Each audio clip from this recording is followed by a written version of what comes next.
नमस्कार दोस्तों, इस वीडियो में आप संस्कृत पेडागोजी के कुछ महत्वपूर्ण प्रश्नों की श्रृंखला देखने जा रहे हैं। संस्कृत पेडागोजी सीरीज की ये प्रमुख 10वीं वीडियो है। अगर आप संस्कृत के साथ साथ सीटेट में पूछे जाने वाले सभी सब्जेक्ट्स के कंप्लीट पेडागोजी को डिटेल में पढ़ना चाहते हैं, इसके अलावा CTET previous year upper primary और प्राइमरी के सभी शिफ्टों के कंप्लीट पेपर सोल्यूशन को डिटेल में देखना चाहते हैं, तो इस वीडियो के बाद इस वीडियो का डिस्क्रिप्शन जरूर चेक करिएगा। और अगर आप चैनल पर पहली बार विजिट कर रहे हैं तो इसको सब्सक्राइब करते हुए बेल आइकन को जरूर प्रेस कर लीजिएगा, सीटेट, यूपीटेट और सुपर टेट की बेहतरीन तरीके से तैयारी करने के संदर्भ में।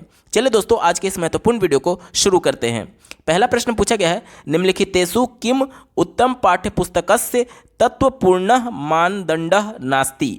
यानी कि पूछा जा रहा है कि निम्नलिखित में से चारों विकल्पों में से कौन सा ऐसा है जो कि एक उत्तम पाठ्यपुस्तक के महत्वपूर्ण मापदंड का तत्व नहीं है। निगेटिव सेंस में पूछा गया, इसी को ध्यान में रख करके उत्तर ढूंढेंगे। पहला दिया गया भाषा शब्द संग्रहश्च, यानी कि जो लैंग्वेज यूज किया गया है पुस्तक में उसकी बात की जा रही है। जाहिर सी बात है, बच्चों के जैसे प्राइमरी स्तर के लिए हम लोग पढ़ रहे हैं तो प्राइमरी स्तर के बच्चों के मानसिक स्तर के अनुसार ही भाषा होनी चाहिए और ऐसे शब्दों का प्रयोग किया जाना चाहिए जो कि बच्चे के परिवेश से जुड़ा हुआ हो। यानी कि पाठ्यपुस्तक का ये एक महत्वपूर्ण पक्ष है, और चूंकि पक्ष है इस वजह से हमारा उत्तर नहीं होगा क्योंकि हमसे निगेटिव वाला पूछा गया था। दूसरा देखिए विषय वस्तु, यानी कि बच्चों के किताब में जो कंटेंट है वो उनकी मानसिक स्तर के अनुसार होना चाहिए। ये भी बात बिल्कुल सही है, इस वजह से हमारा उत्तर नहीं होगा क्योंकि पॉजिटिव सेंस में था।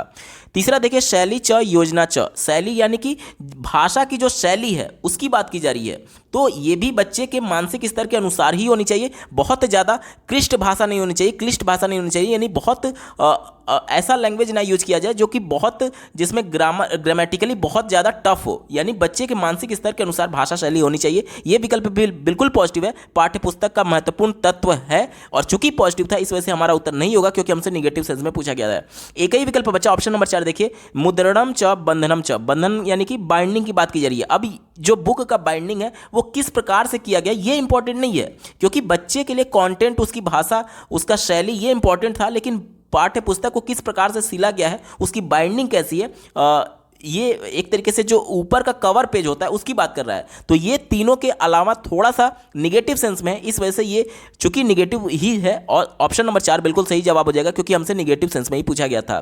पाठ्य पुस्तक के मापदंड में, मानदंड में ये थोड़ा सा निगेटिव है, इस वजह से ऑप्शन नंबर 4 बिल्कुल एप्रोप्रिएट जवाब हो जाएगा। अगला प्रश्न पूछा गया था, काचिद अध्यापिका पंचमी कक्षायाम स्वछात्रान षड वाक्यान लघु परिच्छेदम द्विवारम श्रोतु कथयति। यानी कि कोई अध्यापिका है जो कि 5वीं कक्षा के छात्रों को 6 वाक्यों से परिपूर्ण एक छोटे से अनुच्छेद को 2 बार सुनने के लिए कहती है। तदा सा तान चतुर्णाम समूहेषु तम परिच्छेदम पुनः लेखुतम कथयति। उसके बाद से वो कक्षा के सभी बालकों को 4-4 के ग्रुप में, 4-4 के समूह में बांट देती है और पुनः जो अनुच्छेद है उसको लिखने के लिए कहती है। सा कथयति यत ते तम परिच्छेदम यथा संभवम निकटतम लेखुतुम शक्नुवंती। यानी कि वह उनको निकटतम लिखने के लिए कहती है, जो उसने सुना है परिच्छेद को यानी अनुच्छेद को जो सुना है उसके निकटतम लिखने के लिए बोलती है जितना संभव हो सके। बिल्कुल मतलब एक तरीके से हूबहू शब्दों को नहीं लिखना है बल्कि अपने भाषा में थोड़ा सा निकटतम लिखना है, ये बोला गया है। परिच्छेदस्य वाक्यानि मूल रूपे भवन्तु इति न आवश्यकम, यानी कि ये जरूरी नहीं है कि मूल रूप से वही शब्द हो जो कि उसने सुना था। अब हमसे पूछा जा रहा है इदम कार्यम किम कथ्यते, यानी कि ये कार्य क्या कहा जाएगा। ध्यान से समझिएगा प्रश्न को। 5वीं कक्षा के छात्रों को अध्यापिका ने कहा कि एक पैराग्राफ सुनाया जिसमें 6 वाक्य थे। ठीक है, पैराग्राफ में 6 वाक्य थे और पैराग्राफ को 2 बार सुनाया गया। ध्यान से सुन लिए, पैराग्राफ को 2 बार सुनाया गया और उसके बाद से कक्षा के सभी बच्चों को 4-4 के ग्रुप में टीचर ने बांट दिया। उसके बाद से उस सभी ग्रुप के बच्चों को बोला कि आप यथासंभव जितना संभव हो सके निकटतम लिखने की कोशिश करिए जो कि आपने सुना था, लेकिन ये जरूरी नहीं है कि हूबहू आप उन्हीं शब्दों का प्रयोग करें। तो ये क्या कार्य है, तो ये देखिए सुन करके लिखा गया, यानी ये तो जरूर होगा कि श्रुत लेख होगा। यानी कि देखिए केवल 2 ही विकल्प में श्रुत लेख दिया गया है, बाकी के 2 विकल्प तो हमारे पहले ही गलत हो गए क्योंकि श्रुत लेख नहीं दिया गया था, क्योंकि सुन करके लिखने की बात की जा रही है और सुन करके लिखना श्रुत लेख कहलाता है। अब 2 विकल्प जो बचा है, तीसरा और चौथा, उसमें क्या हो सकता है एक बार आप सोचिए। देखिए यहां पर परिच्छेद यानी अनुच्छेद की बात की गई थी, यानी कि पूरे पैराग्राफ जिसमें 6 वाक्य थे, पूरे पैराग्राफ जिसमें 6 वाक्य थे, 6 वाक्यों को एक बार सुनाया गया और फिर दोबारा सुनाया गया और पूरे वाक्यों को मतलब पूरे पैराग्राफ को एक बार में लिखने के लिए कहा गया। ध्यान से समझिएगा, अगर ये लिखने के लिए ऐसा बोला जाता कि पहले एक लाइन सुनाया जाता, यानी एक वाक्य सुनाया जाता, उसके बाद बच्चे लिखते, फिर दूसरा लाइन सुनाया जाता, फिर बच्चे लिखते, फिर तीसरा वाक्य सुनाया जाता, फिर बच्चे लिखते, तो ये वाक्य श्रुतलेख होता। लेकिन चूंकि यहां पर पूरा पैराग्राफ एक बार में सुनाया गया और पूरे पैराग्राफ को सुनाने के बाद पूरा पैराग्राफ लिखने के लिए बोला गया है, इसलिए ये वाक्यों को श्रुतलेख नहीं किया जा रहा है। वाक्य श्रुतलेख तो तब होता है ना जब एक वाक्य बोला जाता और उसको लिखने के लिए बोला जाता, दूसरा वाक्य फिर सुनाया जाता और उसको लिखने के लिए बोला जाता। यहां पर पूरा अनुच्छेद ही एक बार में सुनाया गया और पूरे अनुच्छेद को एक बार में लिखने की बात की जा रही है। इस वजह से परिच्छेदस्य सूत्रलेखम यानी कि पूरा पैराग्राफ यहां पर डिक्टेशन की बात की जा रही है। ऑप्शन नंबर 3 बिल्कुल एप्रोप्रिएट है और यही इसका सटीक जवाब होगा। अगला प्रश्न पूछा गया था, काचिद अध्यापिका पश्यति यत् केचन छात्राः भाषायाः अनुच्छेदानां विस्तृत व्याख्यां च वाक्य संरचनां अवगन्तुं कठिन्याम अनुभवन्ति। यानी कि एक अध्यापिका ये देखती है कि उसकी कक्षा में कुछ छात्र वाक्यों की संरचना और विस्तृत व्याख्या करने में कठिनाई महसूस करते हैं। तदा सा तेभ्यम उत्तम शब्द संग्रहम ददाति एवं वाक्य रचनायाम कौशल पूर्वम अभ्यासम कार्यति। उसके बाद से वो जो शिक्षिका है वो शब्दों को समूह यानी कि शब्दावली की बात की जा रही है, देती है उनको और वाक्य संरचना के कौशल से संपूर्ण कुछ अभ्यास उनको कराती है। आगे पढ़िए, कांचित कालम पश्चात सा छात्राणाम काठिन्यम दूरी कर्तुम सक्षमा आसीत। कुछ समय पश्चात वो शिक्षिका जो है वो छात्रों की कठिनाई इस समस्या को दूर करने में सक्षम हो जाती है। अब प्रश्न ये पूछा जा रहा है, सा कीदृशम मूल्यांकन पद्धति प्रयुक्तम, यानी कि वो जो शिक्षिका थी वो कौन सी मूल्यांकन पद्धति का प्रयोग की थी। तो यहाँ पर देखिए, बच्चों की कठिनाई यानी आ रही समस्या के बारे में जानने के लिए हम लोग क्या मूल्यांकन करते हैं, जैसे कि एक चैप्टर पढ़ा दिया गया, एक पाठ पढ़ा दिया गया, एक कॉन्सेप्ट पढ़ा दिया गया, उस कॉन्सेप्ट में आ रही समस्याओं को जानने के लिए हम लोग कौन सा परीक्षण करते हैं, तो उसे हम लोग निदानात्मक परीक्षा कहते हैं, जिसे अंग्रेजी में डायग्नोस्टिक टेस्ट कहते हैं। ठीक है, दिए गए विकल्प में देखिए ऑप्शन नंबर 1 निदानात्मक पद्धति डायग्नोस्टिक, इसका बिल्कुल एप्रोप्रिएट जवाब हो जाएगा। विकल्प नंबर 1 सही उत्तर है। अगला प्रश्न पूछा गया था, भाषायाम परीक्षायाः प्रारूप निर्माण काले निम्नलिखितेषु किम कार्यम आवश्यकम नास्ति। यानी कि भाषा के परीक्षण के दौरान प्रश्न पत्र के प्रारूप को तैयार करने के लिए निम्नलिखित में से कौन सा कार्य आवश्यक नहीं है। फिर से निगेटिव सेंस में पूछा गया, ध्यान से समझिएगा। पहला दिया गया है अध्यापनस्य उद्देश्याम प्रामुख्यम, यानी कि पढ़ाने का उद्देश्य क्या है। जैसे कि मान लीजिए कोई टॉपिक आप पढ़ा रहे हैं तो उस टॉपिक को पढ़ाने का उद्देश्य क्या है, ये इस पर आधारित प्रश्न होने चाहिए। यानी कि जैसे मान लीजिए आप न्यूटन का नियम पढ़ा रहे हैं तो न्यूटन के नियम को पढ़ाने का उद्देश्य क्या है उसके बारे में बात की जा रही है। तो जाहिर सी बात है जो हम लोग प्रश्न तैयार करते हैं, जैसे कि मान लीजिए बच्चों से प्रस्तावना प्रश्न भी पूछते हैं, तो जो टॉपिक पढ़ाना चाह रहे हैं उसी से रिलेटेड तो पूछते हैं। यानी कि जो हमारा उद्देश्य है, जो हम पढ़ाना चाहते हैं, उसके उद्देश्य को परिपूर्ण करने वाला प्रश्न होना चाहिए। तो ये बात तो बिल्कुल सही है, पॉजिटिव है। इस वजह से हमारा उत्तर नहीं होगा क्योंकि हमसे निगेटिव सेंस में पूछा गया था। दूसरा देखिए, कहा जा रहा है कि प्रश्नानाम विविध रूपाणाम प्रामुख्यम, यानी कि प्रश्न विविध रूप से प्रस्तुत किए जाने चाहिए। ये भी बिल्कुल सही है। कक्षा आजकल समावेशी कक्षा की हम लोग बात करते हैं, जिसमें प्रत्येक बच्चा अलग अलग तरीके से प्रश्नों को रिप्रेजेंट करने की उनकी जरूरत है। इस वजह से क्योंकि कोई सुन नहीं सकता, कोई बोल नहीं सकता, कोई देख नहीं सकता, यानी एक ही प्रश्न को अलग अलग विविध रूप में प्रस्तुत करना यहाँ पर रिक्वायरमेंट होता है। तो ये भी प्रारूप निर्माण कार्य के दौरान ये अप्रोप्रिएट है, पॉजिटिव है। इस वजह से हमारा उत्तर नहीं होगा क्योंकि हमसे निगेटिव सेंस में पूछा गया था।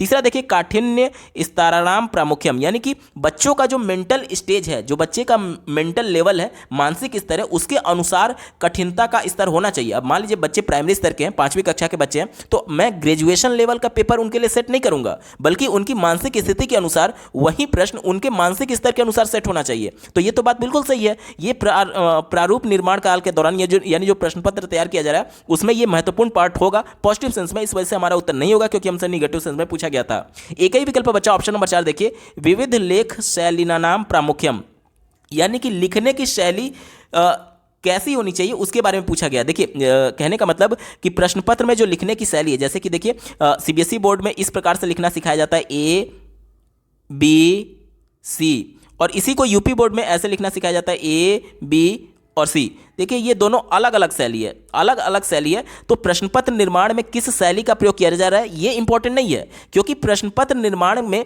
भाषा का मतलब सिर्फ और सिर्फ इतना होता है कि आखिर आप कन्वे क्या करना चाहते हैं, आप बच्चे से पूछना क्या चाहते हैं। अगला बच्चा भी इसे ए पढ़ेगा और इसे भी ए पढ़ेगा, अगला बच्चा इसे भी बी पढ़ेगा, इसे भी बी पढ़ेगा, यानी कि ये भाषा हमसे क्या कम्युनिकेट कर रही है वो इंपॉर्टेंट है, किस शैली में लिखा गया है वो इंपॉर्टेंट नहीं है। और वही बात ये कह रहा था कि विविध लेखन शैली के बारे में, तो ये चूंकि निगेटिव सेंस में और हमसे निगेटिव सेंस में ही पूछा गया था, इस वजह से विकल्प नंबर 4 यहां पर बिल्कुल एप्रोप्रिएट हो जाएगा। विकल्प नंबर 4 सही उत्तर है। अगला प्रश्न पूछा गया था कश्चिद अध्यापकः कांचिद शब्दान स्पष्टतया श्यामपट्ट लिखति छात्राश्च तान स्वलेखन पुस्तिकायाम लिखन्ति, यानी कि कोई एक अध्यापक है जो कि कुछ शब्दों को स्पष्ट तौर पर श्यामपट्ट पर यानी कि ब्लैक बोर्ड पर लिखती है। आगे पढ़िए, छात्रस्य यानी कि छात्र उन लिखे हुए शब्दों को श्यामपट्ट पर से देख करके अपने लेखन पुस्तिका यानी अपनी कॉपी में लिखते हैं। वर्तनी शिक्षण प्रविधिषु निम्नलिखितेषु क प्रविधि सर्वोत्तम अस्ति, यानी कि वर्तनी सिखाने के संदर्भ में, स्पेलिंग सिखाने के संदर्भ में निम्न में से कौन सी प्रविधि सबसे उपयुक्त होगी इसके लिए। चलिए पहले विकल्प से शुरुआत करेंगे। कहा जा रहा है कि प्ले मेथड यानी कि क्रीड़ा प्रवृत्ति। तो प्ले मेथड तो वो होता है ना जिसमें बच्चे कुछ गेम के माध्यम से सीख रहे होते हैं। यहाँ कोई भी गेम नहीं किया जा रहा है, बच्चे ब्लैक बोर्ड से देख करके अपनी कॉपी में सिर्फ उतार रहे हैं, तो ये प्ले मेथड नहीं था, हमारा उत्तर नहीं होगा। दूसरा देखिए, अभ्यास प्रविधि यानी ड्रिल मेथड की बात की जा रही है। ड्रिल मेथड क्या हो गया? देखिए बच्चे को स्पेलिंग सिखाने के लिए क्या होता है कि कई बार आप लोग प्राथमिक स्तर के बच्चों में देखते होंगे, कॉपी में क्या होता है, इस प्रकार से होमवर्क दिया रहता है कैट, डॉग, और इसी स्पेलिंग को वो नीचे बार बार लिख रहे होते हैं। तो एक ही चीज को बार बार रिपीट करना ये ड्रिल कहलाता है। यहां पर बच्चे एक ही शब्द को बार बार नहीं लिख रहे हैं, बल्कि श्यामपट्ट पर से देख करके शब्दों को अपनी लेखन पुस्तिका में लिख रहे हैं, यानी एक ही चीज को बार बार रिपीट नहीं कर रहे हैं, अलग अलग चीज को बार बार लिख रहे होंगे। इस वजह से ये एक ही चीज रिपीट नहीं होने की वजह से ड्रिल मेथड नहीं होगा। चौथा देखिए, श्रुत लेखन प्रविधि। श्रुत लेख तो तब होगा ना जब बच्चे सुन करके लिखेंगे। यहां पर टीचर के द्वारा शब्दों को बोला नहीं जा रहा है, वो ब्लैक बोर्ड पर लिख रहे हैं और ब्लैक बोर्ड से देख करके बच्चे अपने कॉपी में उतार रहे हैं, तो ये श्रुत लेख नहीं है, इस वजह से ये भी हमारा उत्तर नहीं होगा। एक ही विकल्प बचा, प्रतिलेखन प्रविधि यानी कि ट्रांसक्रिप्शन मेथड। ऑप्शन नंबर 3 बिल्कुल पॉजिटिव है और यही इसका सटीक जवाब होगा। अगला प्रश्न पूछा गया था कश्चिद बालकः भाषा शिक्षणे निम्नलिखिताः कठिनताः अनुभवितुं दृश्यते, यानी कि कोई बालक है जो कि भाषा शिक्षण में निम्नलिखित कठिनता का अनुभव करता है, जो कि नीचे दिए गए हैं। चलिए एक एक स्टेप को पढ़ लेते हैं। पहला बोला जा रहा है कि अक्षराणाम नामना ध्वनिनाम च शिक्षणे कठिनताम अनुभवंती, यानी कि अक्षर को पढ़ने में, नाम को पढ़ने में, ध्वनि को पढ़ने में, ये सभी शिक्षण में बच्चा कठिनाई महसूस कर रहा है, यानी पढ़ने में अक्षमता है, ये साफ तौर पर स्पष्ट हो रहा है अभी तक के लिए। ठीक है। दूसरा देखिए, उच्च स्वरेण वाचने त्रुटि करोति, यानी उच्च स्वर में बोलते समय वो त्रुटि कर देता है। अगला देखिए, वाक्यानाम शब्दानाम व पाठेन दृष्टि बाधम अनुभवती, यानी कि वाक्यों को और शब्दों को पढ़ने में वो थोड़ा सा एक तरीके से वो देख करके पढ़ने में उसको अक्षमता होती है। चौथा देखिए, लेखन कार्यस्य समाप्तो भूयासम कालम गृहवंती, यानी कि ये कहा जा रहा है कि लिखने में उसको एक तरीके से समस्या होती है, लेखन कार्य को समाप्त करने में उसको टाइम ज़्यादा लगता है। देखिए यहाँ पर काल की बात की गई थी, यानी ज़्यादा समय लगता है। तो देखिए ये किसके लक्षण है, जैसे कि मान लीजिए यहाँ पर मैं बी लिख रहा हूँ और यहाँ पर डी लिख रहा हूँ, तो आपने एक मूवी देखी होगी तारे ज़मीन पर, वो इन दोनों में अंतर नहीं कर पा रहा था। वही चीज़ यहाँ पर बोला जा रहा है कि अक्षरों को वो पढ़ने में कठिनता महसूस कर रहा है। ये अक्षर ही तो है, अल्फ़ाबेट ही तो है, इसको पढ़ने में वो दिक्कत महसूस कर रहा है। या फिर अक्षर की बात करें तो हिंदी में भी इस प्रकार से क ख में वो अंतर नहीं कर पा रहा है, या फिर इस प्रकार की चीज़ें जैसे कि ड हो गया और अड़ा हो गया, दोनों में अंतर नहीं कर पा रहा है, ये चीज़ें हैं। और उच्च स्वर में जब बोलता है तो बोलते समय वो गलती कर देता है। तो ये सब किसके लक्षण है? ये सभी डिस्लेक्सिया के लक्षण है, यानी कि जब जाहिर सी बात है जब वो पढ़ नहीं पाएगा तो लिखने में भी उसको ज़्यादा समय लगेगा। क्यों? क्योंकि जब इसको समझ नहीं पाया है कि आखिर बी ये है कि ये है, तो मान लीजिए बी फॉर बैट अगर वो लिखेगा तो हो सकता है कि वो DAT लिख दे, क्योंकि इसमें और इसमें वो अंतर नहीं कर पा रहा था और इसी वजह से उसको लिखने में भी ज़्यादा समय लग रहा है। तो ये सब किसके लक्षण है? ये सभी डिस्लेक्सिया के लक्षण है, यानी पठन अक्षमता के। ऑप्शन नंबर 1 बिल्कुल एप्रोप्रिएट है और यही इसका सटीक जवाब होगा। अगला प्रश्न पूछा गया था काचिद अध्यापिका लखनऊ इत्यस्मिन् विषय पाठम पाठयति, यानी कि कोई अध्यापिका है लखनऊ विषय पर पाठ पढ़ाती है। आगे पढ़िए, यदा छात्राः मुक पठनम समाप्नुवन्ति, यानी कि छात्र जब एक तरीके से मौन पाठन कर लेते हैं, तदा सा छात्रान निम्नलिखितान प्रश्नान पृच्छन्ति, उसके बाद से छात्रों से निम्न प्रश्न शिक्षिका के द्वारा पूछे जाते हैं। चलिए देख लेते हैं। पहला प्रश्न पूछा गया है, हजरतगंजः कोलाहलपूर्ण किमर्थमा आसित, यानी कि हजरतगंज नॉइजी क्यों नहीं था, ये हमसे पूछा गया है। पहला प्रश्न टीचर के द्वारा पूछा गया और टीचर ने दूसरा प्रश्न पूछा, लखनऊ नवाबाम नगरम किमर्थम कथ्यते, यानी लखनऊ को नवाबों का शहर क्यों कहते हैं। तो 2 प्रश्न शिक्षिका ने पूछा। अब हमसे सीटेट की परीक्षा में ये प्रश्न पूछा जा रहा है कि एतयोः प्रश्नयोः विशेषताम परिभाषितुम का श्रेणी उपयुक्ताम अस्ति, यानी कि ये दोनों प्रश्न जो है वो किस श्रेणी के प्रश्न है, ये हमसे पूछा जा रहा है। तो ये सभी देखिए इंटरवेंशनल प्रश्न है। ऑप्शन नंबर 2 कालांतरित प्रश्न है। क्यों? क्योंकि यहां पर देखिए नवाब कब होते थे, पहले के समय में होते थे, यानी कि ये समय बीत चुका है, किसी पर्टिकुलर समय की बात की जा रही थी जब नवाब रहते थे, राजा महाराजा रहते थे, तो इस समय ये कालांतर से जुड़ा हुआ है। ठीक है, तो ऑप्शन नंबर 2 इंटरवेंशनल यहां पर बिल्कुल अप्रोप्रिएट है और यही इसका सटीक जवाब होगा। अगला प्रश्न पूछा गया था निम्नलिखितेषु मुख पठनस्य क लाभः नास्ति, यानी कि निम्नलिखित में से मौन पाठन का कौन सा लाभ नहीं है। फिर से नेगेटिव सेंस में पूछा गया, इसी को ध्यान में रखकर के उत्तर ढूंढेंगे। चलिए चौथे विकल्प से शुरुआत करते हैं। कहा जा रहा है कि इदम छात्रेषु स्वाध्याय प्रवृत्तिम प्रोत्साहयति, यानी कि जो मौन पाठन है वो बच्चों को स्व अध्याय यानी खुद से पढ़ने की प्रवृत्ति के लिए प्रोत्साहित करता है। तो जाहिर सी बात है बच्चे जब खुद से पढ़ रहे हैं, मौन पाठन कर रहे हैं, तो बच्चे पढ़ करके अर्थ समझ पा रहे होंगे, क्योंकि मौन पाठन में ज़्यादा अर्थ बोध होता है सस्वर वाचन की तुलना में। क्यों? क्योंकि सस्वर वाचन में बच्चे का पूरा जो फोकस होता है वो उच्चारण करने पर होता है, तेज तेज बोलने पर होता है, और मौन पाठन में पूरा जो फोकस होता है वो अर्थ समझने पर होता है। जब जाहिर सी बात है जब बच्चा अर्थ समझ रहा है तो उसमें वो रुचि लेगा, और रुचि लेगा इस वजह से वह स्व अध्याय के लिए प्रेरित होगा। तो ये विकल्प बिल्कुल पॉजिटिव हो गया, इस वजह से हमारा उत्तर नहीं होगा, क्योंकि हमसे निगेटिव सेंस में पूछा गया था। तीसरा देखिए छात्रा अर्थोद्बोधेन चिंतेन च अर्थ ज्ञानम कुर्वन्ति, यानी कि छात्रों के अर्थ बोध और चिंतन में, अर्थ ज्ञान करने में ये सहायता प्रदान करता है। तो ये विकल्प बिल्कुल पॉजिटिव है, क्योंकि कई मनोवैज्ञानिक तथ्य इस प्रकार से भी प्रस्तुत किए गए हैं कि मौन पाठन में बच्चा 1 मिनट में ज़्यादा शब्द पढ़ सकता है और उच्चारण यानी कि स्वस्वर वाचन में कम शब्द पढ़ता है। तो यही बात कही गई है। तो ये विकल्प बिल्कुल अप्रोप्रिएट है, पॉजिटिव था, इस वजह से हमारा उत्तर नहीं होगा, क्योंकि हमसे निगेटिव सेंस में पूछा गया था। दूसरा देखिए इदम छात्राणाम शक्तिम संरक्षति, यानी कि ये बच्चों के, छात्रों के शक्ति को संरक्षित करता है, यानी कि उनके एनर्जी को बचाता है। बिल्कुल सही बात है। देखिए अगर आप मेरी बातों को सुन रहे होंगे, केवल सुन रहे हैं या फिर मौन तरीके से पढ़ रहे हैं, तो आप बोलने में जो आपकी एनर्जी जा रही है वो बचेगी। जैसे मैं आपको बोल रहा हूं और आप केवल सुन रहे हैं, तो मेरी एनर्जी जा रही है, आपकी एनर्जी बची हुई है। तो जब भी बोल करके यानी सस्वर पाठन किया जाता है, बोल बोल करके पढ़ा जाता है, तो बोलने में एनर्जी तो वेस्ट हो ही रहा है, लेकिन जब मौन पाठन किया जा रहा है, जब बिना बोले पाठन किया जा रहा है, तो वो एनर्जी बच जाती है। वही विकल्प कह रहा है, तो ये भी बिल्कुल पॉजिटिव हो गया, यानी कि हमारा उत्तर नहीं होगा, क्योंकि हमसे निगेटिव सेंस में पूछा गया था। एक ही विकल्प बचा ऑप्शन नंबर 1। देखिए इदम छात्राणाम संकोचम लज्जाशीलता च दूरी करोति, यानी कि ये कहा जा रहा है कि मौन पाठन जो होता है वो बच्चों के लज्जाशीलता को और संकोच की भावना को दूर करता है। तो ये विकल्प निगेटिव है। संकोच की भावना और लज्जा तो तब दूर होता है ना जब कक्षा में बच्चा खुद खड़ा होकर के सभी बच्चों की नज़र में अपने आप को एक्सप्रेस कर रहा होता है। यहाँ पर प्रत्येक बच्चा कक्षा में इंडिविजुअली अपने सीट पर बैठ करके अपना अपना मौन पाठन कर रहे हैं, यानी कि कोई बच्चा किसी दूसरे बच्चे पर फोकस नहीं कर रहा है, यानी कि यहाँ पर लज्जा और संकोच दूर होने की बात ही नहीं है। जब बच्चा पूरे कक्षा की नज़र में होता और तब उसका संकोच या फिर लज्जाशीलता को दूर करने की बात होती। यहाँ पर तो प्रत्येक बच्चा इंडिविजुअली अपना बैठ करके शांति से पढ़ा है, दूसरे बच्चे से कोई लेना ही देना ही नहीं है, तो यहां पर संकोच और लज्जाशीलता कहां खत्म होगा। यह विकल्प निगेटिव, और चूंकि हमसे निगेटिव सेंस में पूछा गया था, इस वजह से विकल्प नंबर 1 बिल्कुल एप्रोप्रिएट जवाब होगा।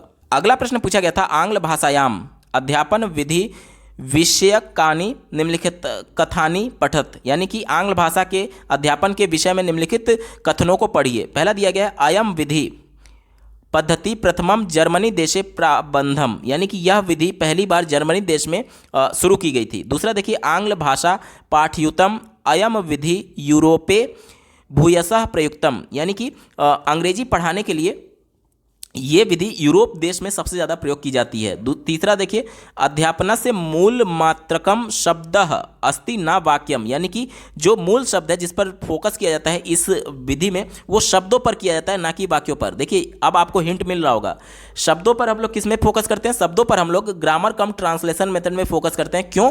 क्योंकि एक एक शब्द जो कठिन थे उसका बच्चे को मदर टंग में ट्रांसलेट करके बताया जाता है, यानी एक एक शब्द जो कठिन है शब्दों की बात की जाती है ग्रामर कम ट्रांसलेशन मेथड में। तो अभी तक जो हमें हिंट मिला है वो ग्रामर कम ट्रांसलेशन मेथड की तरफ इशारा करता है। बाकी के विकल्पों को पढ़ लेते हैं। कहा जा रहा है कि विषय सामग्री मानक प्रारूपे श्रेणीबद्ध क्रियते। अगला दिया गया प्रगति प्रदानी औपचारिकतया क्रियात्मकता प्रति गच्छन्ति सूक्ति ज्ञानम, यानी कि फ्रेजोलॉजी व्याख्यानाम सम्यक समावेष्टु शक्यते। तो बाकी के 3 विकल्प पढ़ने की आवश्यकता ही नहीं थी, यहीं तक हमें हिंट मिल गया था कि ये ग्रामर कम ट्रांसलेशन मेथड है, जिसे संस्कृत में व्याकरण अनुवाद विधौ कहेंगे। ऑप्शन नंबर 4 बिल्कुल एप्रोप्रिएट है। अगला प्रश्न पूछा गया था निम्नलिखिते कथने पठत, यानी कि निम्नलिखित कथन को पढ़िए, तदा समुचितम विकल्पम चिनुत, और उसके बाद से सही विकल्प का चयन कीजिए। पहला दिया गया स्टेटमेंट, मूल्यांकन से सह योग्यता यानी कि सब स्किल पक्षे सहायता क्षेत्रम ज्ञातुम अध्यापकस्य अंतर्ज्ञानम परिलक्ष्यते, यानी कि मूल्यांकन के सब स्किल पक्ष के माध्यम से ये टीचर को ये जानने में सहायता करता है कि बच्चे का अंतर्ज्ञान कितना है, बच्चा कितना समझ पाया है। तो ये बात तो बिल्कुल सही है। बच्चों के मूल्यांकन के माध्यम से हम लोग जान सकते हैं कि बच्चा कितना तक सीखा हुआ है, ये अध्यापक जान सकता है, जानने में सहायता प्रदान करता है। तो ये बात बिल्कुल सही है, हमारा उत्तर होगा। तर्क क्या दिया गया देखिए, लेखनस्य तथा श्रवणस्य परीक्षणम सहयोग्यतासु विभाजयुतम तथा संयुक्त भाषा परीक्षण अनुपूरीयुतम शक्यते, यानी कि ये कहा जा रहा है कि लैंग्वेज के परीक्षण में जो लेखन है और जो श्रवण कौशल है ये संयुक्त भाषा के परीक्षण में सहायता करती है। तो जाहिर सी बात है भाषा के 4 कौशल बताए गए हैं, सुनना, बोलना, लिखना और पढ़ना, जिसमें से 2 कौशल लिखना और सुनना भी है। तो इसके माध्यम से भी भाषा का एक तरीके से परीक्षण किया जा सकता है। तो ये भी बात बिल्कुल सही है, ये भी सही है। लेकिन ए और आर यानी कि स्टेटमेंट और रीजन में कोई भी संपर्क नहीं है, कोई भी लेना देना नहीं है, कोई किसी का सही तरीके से व्याख्या नहीं कर पा रहा है। यानी कि ऑप्शन नंबर 3 में बात की गई है। देखिए ए और आर, ए तथा आर उभय सत्य अस्तः, यानी ए और आर दोनों सही हैं, परंतु आर ए इतस्य समचीना व्याख्या नास्ति, यानी आर जो है वो ए की सही तरीके से व्याख्या नहीं कर पाता है। हालांकि दोनों सही है लेकिन कोई का किसी से भी रिलेशन नहीं है, ये कहने का मतलब है। ऑप्शन नंबर 3 बिल्कुल अप्रोप्रिएट है और यही इसका सटीक जवाब हो जाएगा। दोस्तों संस्कृत पेडागोजी के महत्वपूर्ण प्रश्नों की ये श्रृंखला आपको कैसी लगी कमेंट के माध्यम से जरूर बताइएगा, क्योंकि आपका एक कमेंट मुझे मोटिवेट करेगा ऐसे ही महत्वपूर्ण वीडियो लाने के संदर्भ में। अगर आप संस्कृत के साथ साथ सीटेट में पूछे जाने वाले सभी सब्जेक्ट्स के कंप्लीट पेडागोजी को डिटेल में पढ़ना चाहते हैं तो इस वीडियो के बाद इस वीडियो का डिस्क्रिप्शन जरूर चेक करिएगा। और अगर आप सीटेट अपर प्राइमरी के साथ साथ प्राइमरी के सभी शिफ्टों के कंप्लीट पेपर सोल्यूशन को डिटेल में देखना चाहते हैं तो इस वीडियो का डिस्क्रिप्शन चेक कर सकते हैं। इस वीडियो को देखने के लिए आपका बहुत बहुत धन्यवाद। भगवान करे आपका दिन शुभ हो।